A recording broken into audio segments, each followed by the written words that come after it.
A história do hino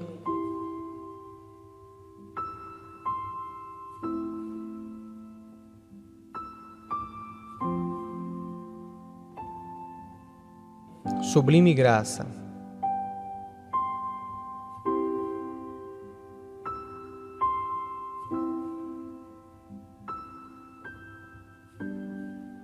Nascido em Londres em 1725, Newton foi para o mar com a idade de 11 anos.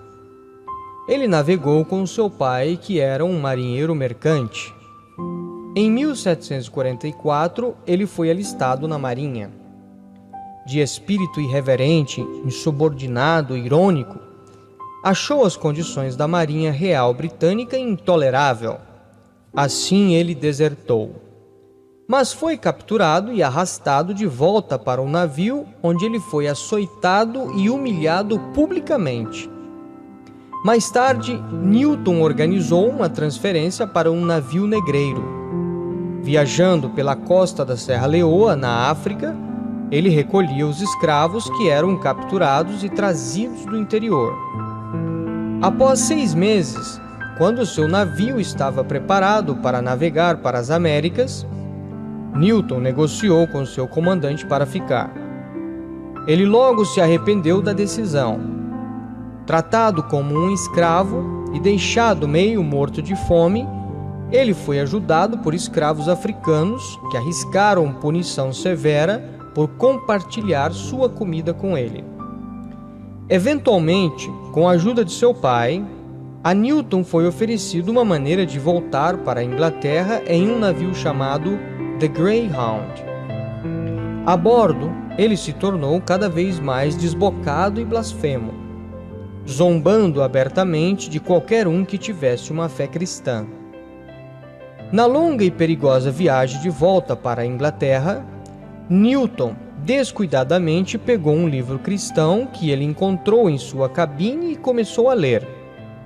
De repente, uma sugestão involuntária surgiu em sua mente. E se estas coisas forem verdade?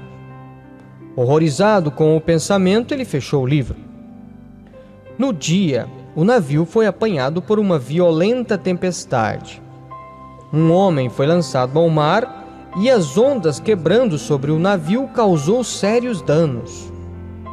Depois de horas de retirar a água que invadia o navio, Newton gritou: "Se esta tragédia não vai terminar, que o Senhor tenha misericórdia de nós." Ele foi atingido instantaneamente com suas próprias palavras. Este pensamento, falado sem muita reflexão, foi o primeiro desejo que ele teve por misericórdia em muitos anos. Imediatamente pensou: que misericórdia poderá haver para mim? Tomando a frente do trabalho de retirar a água do navio, John teve horas para refletir sobre a sua vida desarrumada.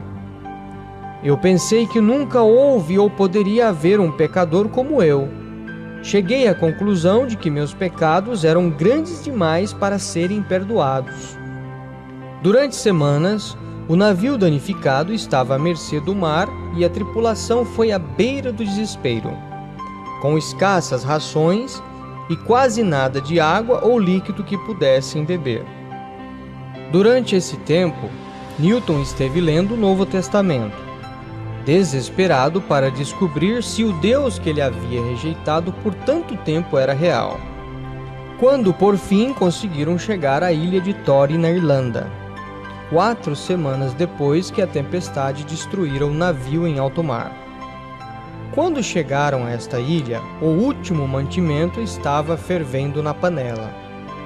E depois que acabaram de ancorar, estando em terra, somente por 2 horas, o vento começou a soprar e desabou uma terrível tempestade com grande violência.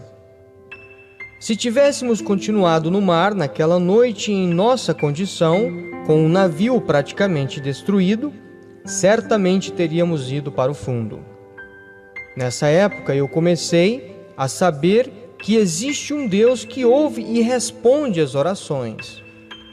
Durante a sua estadia na Irlanda, enquanto o navio estava sendo consertado, Newton saiu em uma caçada organizada pelo prefeito Derry e quase foi morto em um acidente de tiro.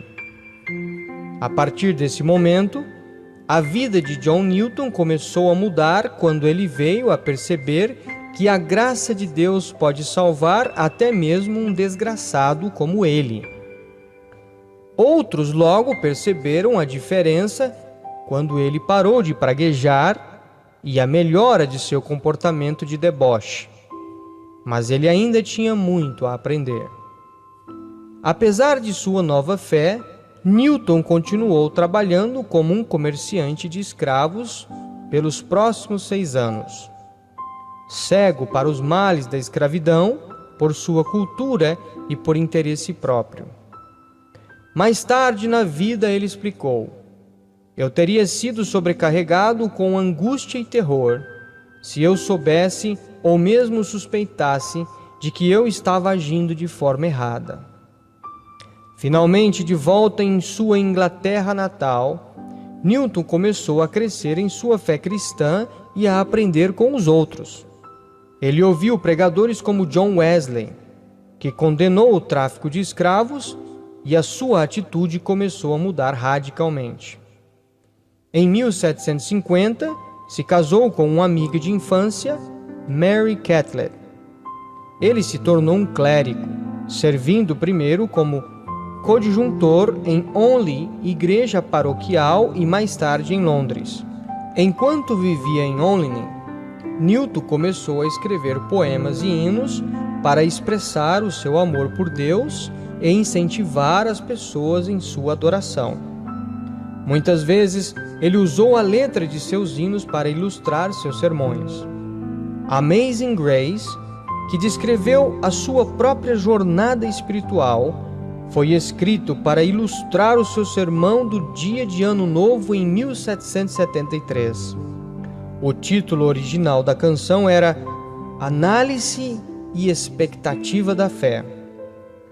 Como um escritor de hinos, Newton trabalhou em estreita colaboração com o poeta e amigo pessoal William Cowper para elaborar um livro de hinos. Only Hymns foi publicado pela primeira vez em 1779, incluindo letras de Amazing Grace, bem como outros hinos de Newton. A origem da melodia é desconhecida. Especula-se que a música de Amazing Grace pode ter sido originado com a melodia de alguma música que os escravos cantavam. Demorou 20 anos, mas finalmente a primeira legislação contra o tráfico de escravos transatlântico foi aprovada em 1807.